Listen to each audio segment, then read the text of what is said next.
볼 말씀 에스겔서 10장 48절, 49절, 또 41장 넘어가서 1절부터 11절까지 내용입니다. 좀 장이 겹쳐 있는데 내용상으로는 이게 연결되어 있어서 이렇게 살펴보겠습니다. 40장 48절에서 41장 11절까지 내용을 살펴보겠습니다.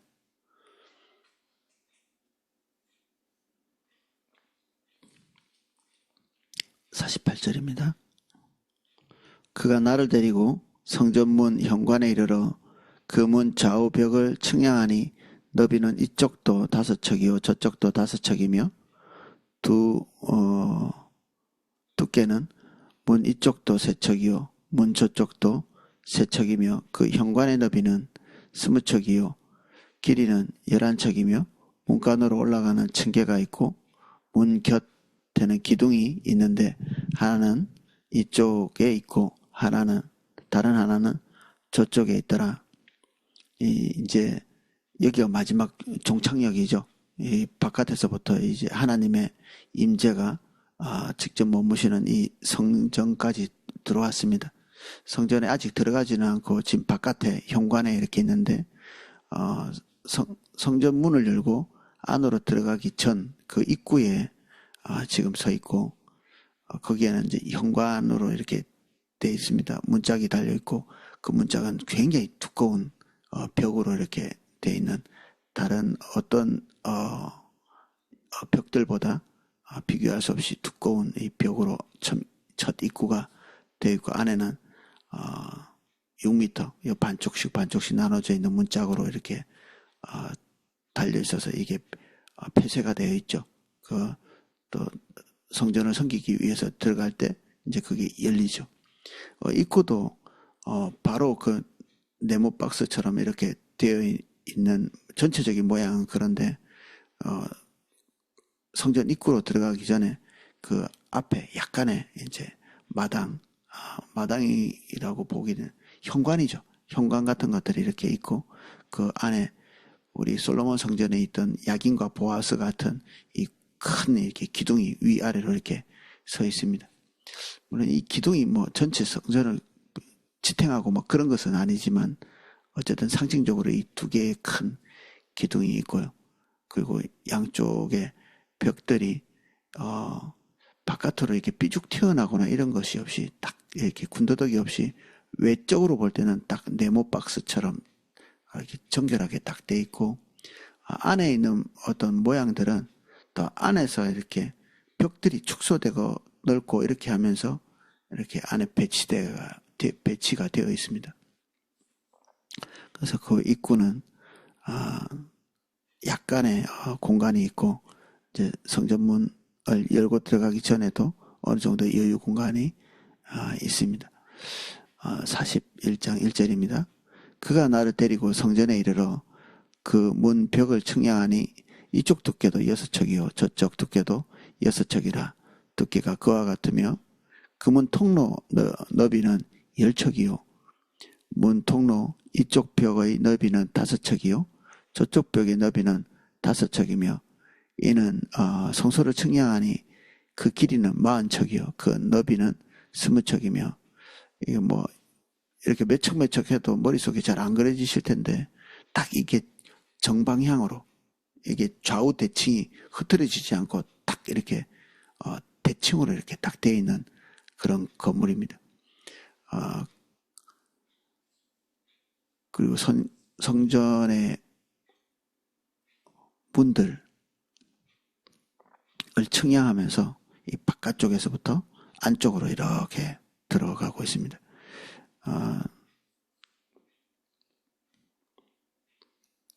그리고 지금 첫 문을 이렇게 들어갔는데 이 첫 문의 넓이가 10척이죠.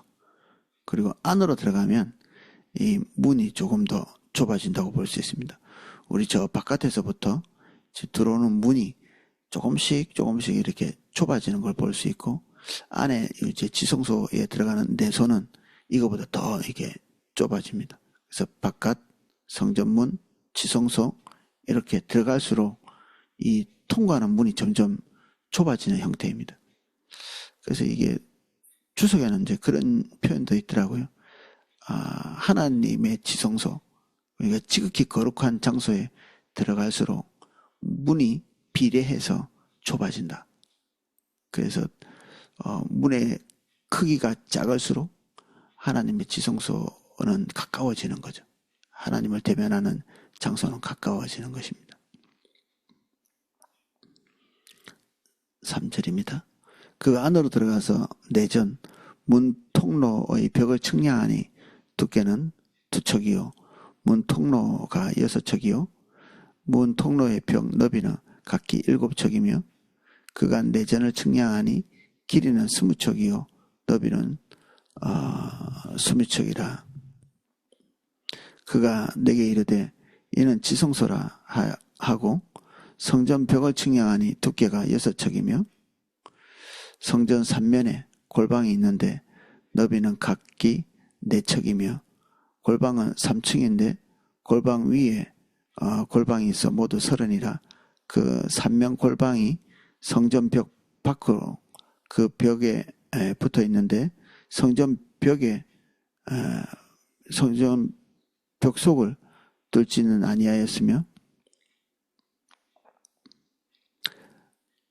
이 두루 있는 골방은 그 층이 높아질수록 넓음으로 성전에 둘린 이 골방이 높아질수록 성전에 가까워졌으나 성전의 넓이는 위아래가 같으며 골방은 아래 층에서 위층으로 중층에서 위층으로 올라가게 되었더라. 이 하나님의 지극히 거룩한 성소가 이렇게 정방형 네모 직사각형으로 이렇게 방이 되어 있고 그 벽이 이제 굉장히 두껍죠. 벽이 두껍고 그 바깥으로 골방이 배치되어 있습니다.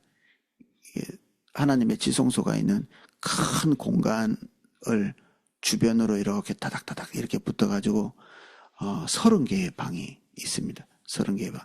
여기서부터 쭉 한 면을 빼놓고는 지성소가 있는 방향, 그 서쪽 방향만 빼놓고는 쭉 이 성전을 둘러가면서 방이 30개 정도 있는 거죠. 그래서 이게 총 3층으로 되어 있는데 1층에 30개, 2층에 30개, 3층에 30개, 그럼 총 90개의 방이 있죠. 되게 많은 방이 있는데 이 방은 이제 기능이 뭔가 이제 우리 전에 있던 성전을 이렇게 비교해 보면 이 방에는 이제 성도들이 가지고 온 헌물이나 아마 헌물을 보관하는 11조를 보관하는 그런 방일 거라고 아마 추정이 되는 것 같습니다. 그리고 여기서 이제 성전 봉사자들이 여기 머물기도 하는 그런 공간 같습니다. 이 지극히 하나님께 거룩한 이 성전이 안에서도 모양이 똑같습니다. 안에서 정방향이고 튀어나오고 굴곡진 것이 없이 딱 이렇게 군더더기 없이 네모나고 바깥에도 완전히 이렇게 밖에 튀어나오거나 들어가고 이런 것이 없이 딱 네모나죠. 그런데 이 30개가 되는 이 방들이 1층은 조금 좁고 2층은 조금 넓고 3층은 더 넓고 이렇게 되어 있습니다. 밑에서부터 위로 갈수록 조금씩 넓어져서 방이 커지는 거죠. 그러면 이게 공간적인 이렇게 배치로 볼 때 이 방이 두꺼워지면 밖으로 뭔가 튀어나오든지 안으로 들어가든지 이렇게 해야 되는데 밖으로 튀어나오지도 않고 안으로 들어가지도 않고 이게 어떻게 지어진 걸까 궁금할 수도 있겠죠. 이게 건물은 직사각형처럼 직사각형이 네모나게 돼 있는데 안에 들어가면 안에 공간도 직사각형이고 그러면 이제 주변에 둘러싼 이 골방들의 배치는 벽을 얇게 만들었다가 넓게 만들었다가 이런 식으로 해서 골방이 작은 데는 벽이 두껍고 이제 골방이 넓은 데는 그 벽을 좀 얇게 만들어서 이 공간을 고객입니다.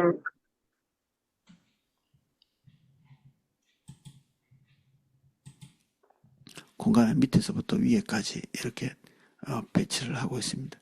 이 90개의 방이 제사장이나 레위 사람들이 원래는 거기서 이제 봉사하도록 되어 있는 그런 방이죠.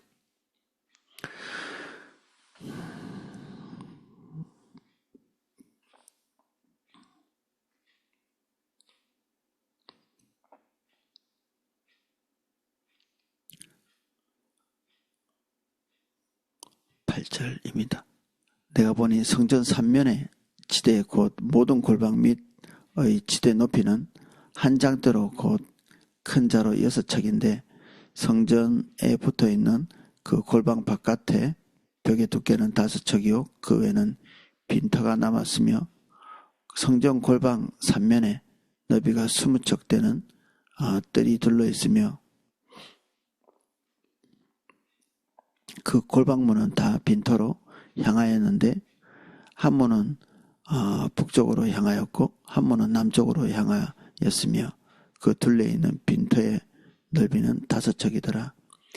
그 성전이 안에 있고 그 골방들이 바깥에 이렇게 배치되어 있으니까 창문이 있었겠죠. 그 창문이 다들 바깥쪽으로 이렇게 보는데 그 바깥쪽에 일정 기간 5규빗이라고 되는 요 정도 되는 그 5규빗이면 50cm씩이니까 한 25m 정도 되는 그런 빈 공간으로 이렇게 돼 있고 그러니까 이 빈 공간을 향해서 이제 밖을 향해서 이렇게 보는 거죠. 이 골방들은 그 각 방에서 이렇게 밖으로 나올 수는 없고요. 그 안에서 한 어떤 통로와 계단을 통해서 이렇게 들어가는 것 같습니다. 그래요. 바깥으로 직접 나올 길은 없고 안에 다 이제 배치되어 있고 창문은 이제 밖으로 볼 수 있는 그런 형태로 되어 있죠. 이게 이제 지성소 쪽의 구조입니다.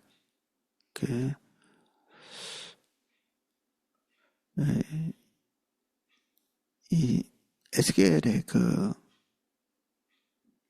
성소, 지성소의 골방들까지 이렇게 왔는데 이 성소를 설교를 하려니까 힘들어요. 왜 힘드냐면 이게 이제 하나님과 뭔가를 소통하는 어떤 줄거리나 내용이 있는 게 아니라 이 건물의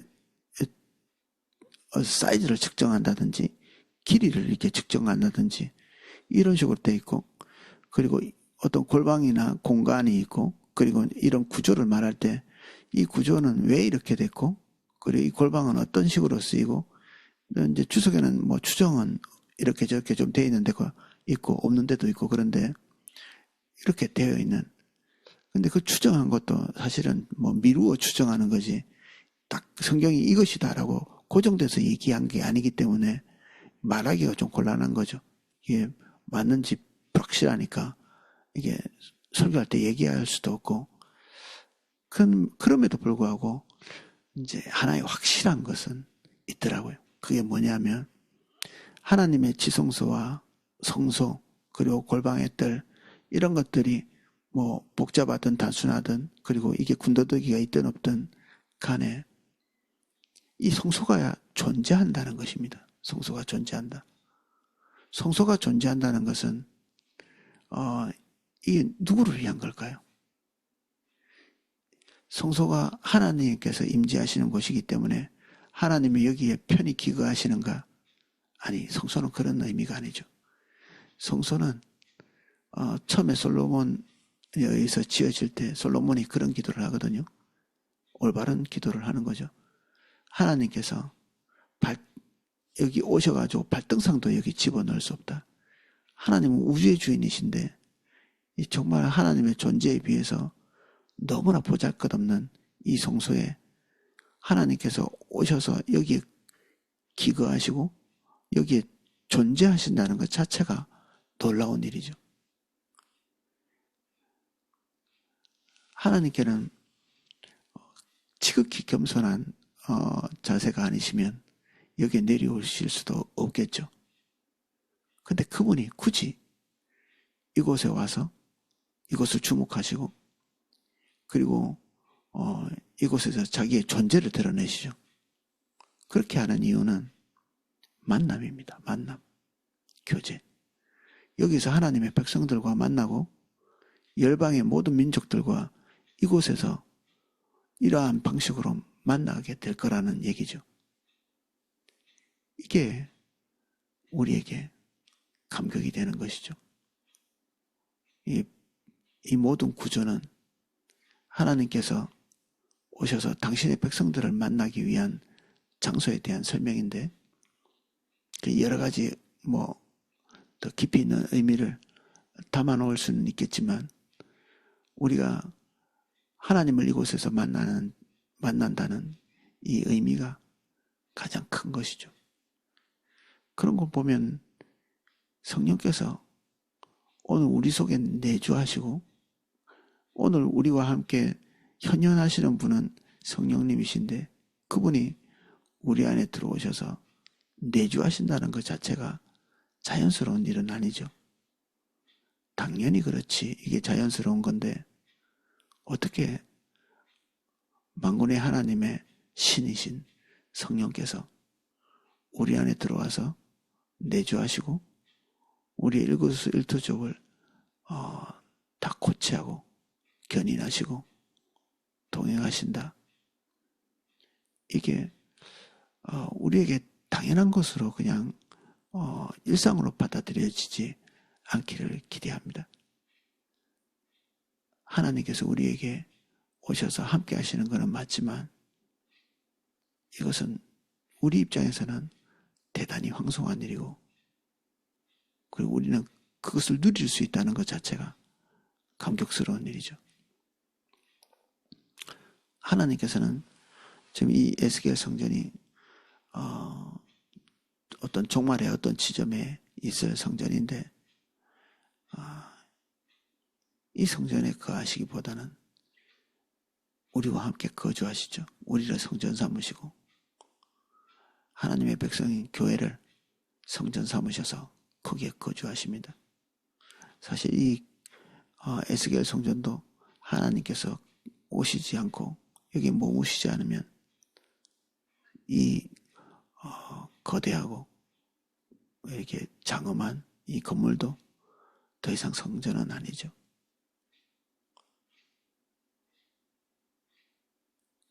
그래서 우리는 오늘 좀 이렇게 약간은 생소한 모습으로 우리가 하나님의 성전이 되어 있는 것을 한번 생각해 볼 수 있으면 좋겠습니다.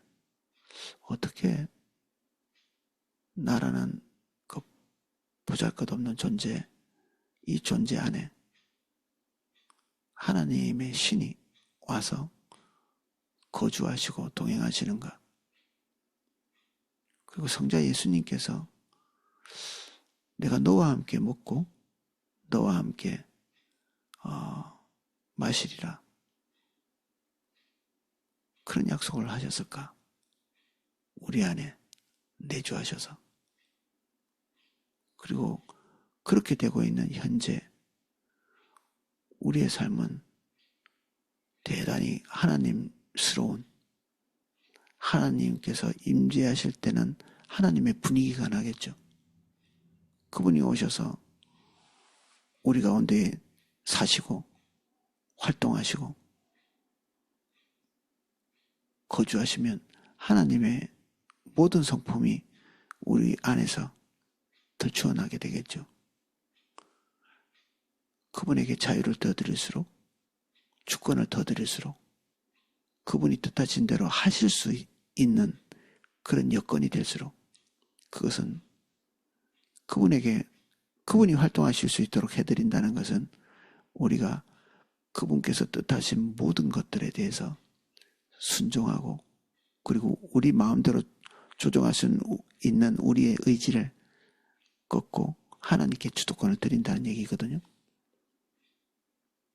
우리가 그렇게 할 때 특별한 사건으로 우리에게 와서 거주하시는 하나님께서 당신의 일을 하실 수 있는 거죠.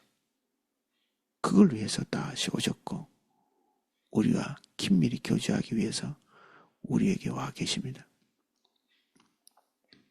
그래서 오늘 아침에는 하나님께서 성전 삼으신 장소, 에스겔 시대는 이 에스겔의 성전, 우리는 우리의 몸, 그리고 몸된 교회, 하나님께서 머무시겠다고 약속하신 그 장소에 오신다는 것 자체가 우리에게 새롭고 생소한 것으로 새롭게 감동을 주는 그런 요소가 되기를 예수님 이름으로 축복합니다. 예, 오늘은 여기까지 살펴보겠습니다. 오늘 기도하실 때 지금 비전 트립 진행하고 있는데 이게 우리에게 하나님의 비전을 쫓아가는 중요한 이 분기점이 될 것 같거든요. 선교적 교회는 우리 포도나무 교회가 열방의 어떤 한 샘플로 세워지는 이 전환점이 되는 너무 귀한 메시지입니다. 그동안 우리가 놓치고 있었던 열방에 대한 소명, 짐, 이걸 왜 우리가 지금까지 해왔던 것 이상으로 폭넓게 포괄적인 어떤 개념으로 앞으로 봉사해 나가야 되는가? 우리의 복음이 포괄적이면 우리 헌신도 포괄적이어야 되고 하나님과 우리가 동행하면서 미치게 될 영향력도 포괄적이 돼야 되는 것인데 하나님께서 이 대한민국에 있는 어떤 교회보다 먼저 포도나무 교회의 이 포괄적 비전, 포괄적 복음에 대한 개념을 우리에게 가르치고 계시죠. 그러면 이것은 포도나무 교회의 유일한 비전, 절대 그런 것은 아니죠. 모든 대한민국에 있는 교회가 이 포괄적인 복음을 처음부터 가졌어야 되고 그리고 선교도 이 포괄적인 선교의 개념을 가지고 가야 되는데 지금 현재는 하나님께서 우리를 통해서 그것을 하려고 준비하고 계십니다.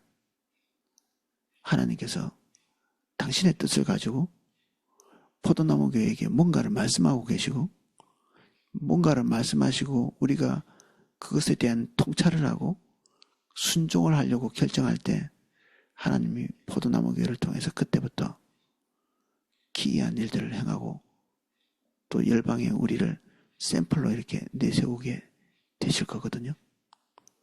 그러니 지금 이 시점이 우리에게는 굉장히 중요한 시점이죠.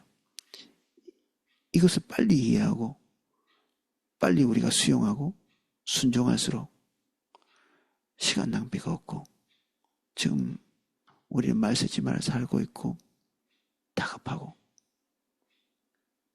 우리는 우리의 목표가 있어서 하나님의 목표에 긴급성, 다급성을 잘 알지 못하는 것 같아요.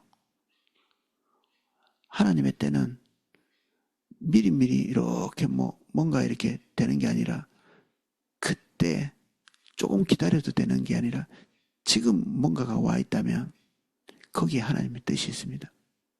지금 이 자리에 주시는 은혜가 차일피일 미루어 가지고 될 일이 아니라 오늘 하나님의 뜻을 가지고 와 있는 거거든요. 이 뒤에는 더 어떤 이 결과들이 폭넓게 우리를 기다리고 있을지 모릅니다. 그래서 지금 이 일주일 동안 하고 있는 이 비전 트립을 절대 놓치면 안 되고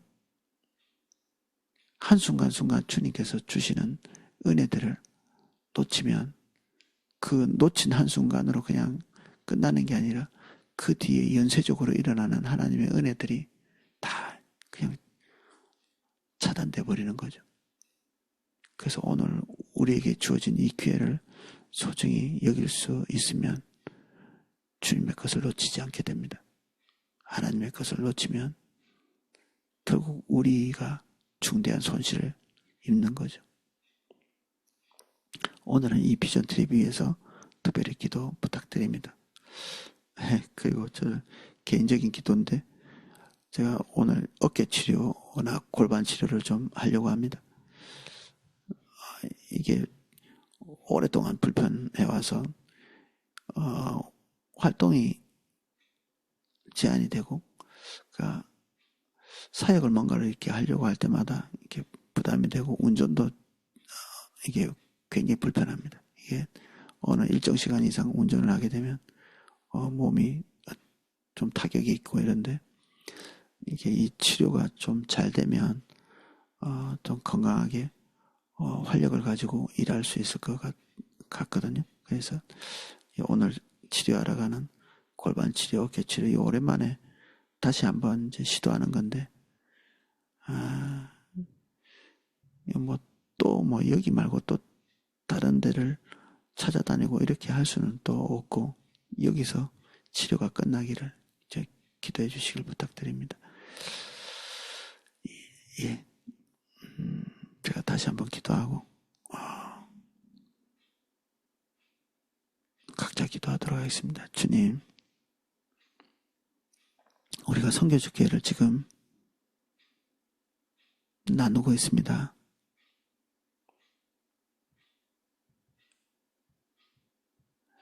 이 시간이 허위로 흘러가지 않도록 도와주십시오. 최소한 이 한 주 다루는 선교주 교회의 일관 포괄적 구속에 대한 이 개념이 우리 안에 완벽히 장착이 될 수 있도록 은혜를 주십시오. 모든 활동을 마치고 저녁에 집회를 하고 있지만 필요하지 않게 하시고 강건하게 하시고, 그리고 그 필요를 이기고 이것들을 완벽히 습득해서 그 다음 단계로 나아갈 수 있도록 은혜를 베풀어 주십시오. 예수님 이름으로 기도합니다.